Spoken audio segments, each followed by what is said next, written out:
কিভাবে আসলে বিপিএল এর জন্য প্রিপারেশনটা নিয়েছেন? প্রথমত আমাদেরকে যখন মানে বলা হয় যে বিপিএল শুরু হবে, তখন থেকে আমাদের প্রিপারেশনটা শুরু হয়। প্রথমত আমরা প্ল্যান করি কিভাবে উইকেটটা বানাবো। প্ল্যানের মধ্যে প্রথমে থাকে ওয়েদার রিপোর্টটা, যে ওয়েদারটা কেমন আছে। সেই মোতাবেক আমরা কাজ শুরু করি এবং সেই মোতাবেক আমরা পানি দেওয়ার ব্যবস্থা করি। কারণ ওয়েদার আজকে একরকম কালকে একরকম এরকম হইতে পারে, ওইটা বিবেচনা করে আমরা পানি দেওয়া শুরু করি এবং প্রথমে আমরা পানি দিয়ে তারপরে একটা খেলা উপযোগী যাতে প্রচুর রান হয় সেই জন্য আমরা প্রস্তুতিটা শুরু করি। এবং আমরা দেখেছি যে প্রতিদিন অবশ্য প্রত্যেক ম্যাচে 11টা করে বা প্রত্যেক ইনিংসে 11টা করে ছক্কা হচ্ছে।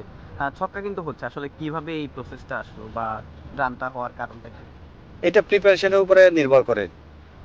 পাশাপাশি বোলার, খেলোয়াড় ওদেরও সক্ষমতার একটা ব্যাপার আছে।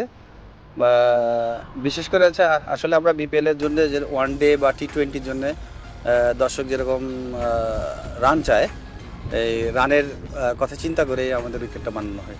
ম্যাচের দিন সকালবেলা আসলে কি ধরনের কাজ করা হয়? এখানে আসলে তিনটা বিষয় আছে। ম্যাচের দিনের যে প্রস্তুতিটা, সেটা তিনটা পার্ট আছে। একটা হচ্ছে শীতকাল, একটা বর্ষাকাল, আর একটা ড্রাই সিজন। তো আমরা যেহেতু শীতকালে শুরু করেছি বিপিএল, তো সকালে এসে কুয়াশা থাকে। এটা আমাদের যে স্টাফ আছে যারা আছে তারা সকাল সকালে এসে প্রথমেই এই কুয়াশাটা যাতে চট দিয়ে বা রশি দিয়ে এটা শেষ করে দেয়। তারপরে এই কাজ শেষ হওয়ার পরে তারপরে আমরা সকালে এসে একটা রোল করি। যেদিন খেলা শুরু হবে সেদিন এসে সকালে একটা রোল করি।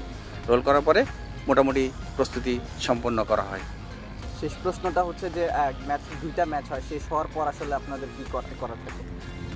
শেষ হওয়ার পরে, খেলা শেষ হওয়ার পরে যখন শেষ হওয়ার পরই আমরা এটা চেষ্টা করি আর করে প্রতিদিন 2 দিন পর খেলা। যেদিন প্রথম খেলা থাকে প্রথম দিন, সেকেন্ড দিনের জন্য আবার প্রস্তুতি নিতে হয়। সেই কারণে আমরা এই উইকেটটা পরিষ্কার করার চেষ্টা করি যতটুকু সময় লাগে। সেই হিসাবে আমাদের গ্রাউন্ডসম্যানরা সবাই মিলে এই কাজটা করে এবং প্রস্তুতি সম্পন্ন করে।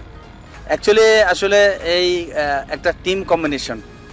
আমাদের এখানে আমরা টোটাল 25 জন লোক আছে আমার স্টাফ, মানে আমি সহ।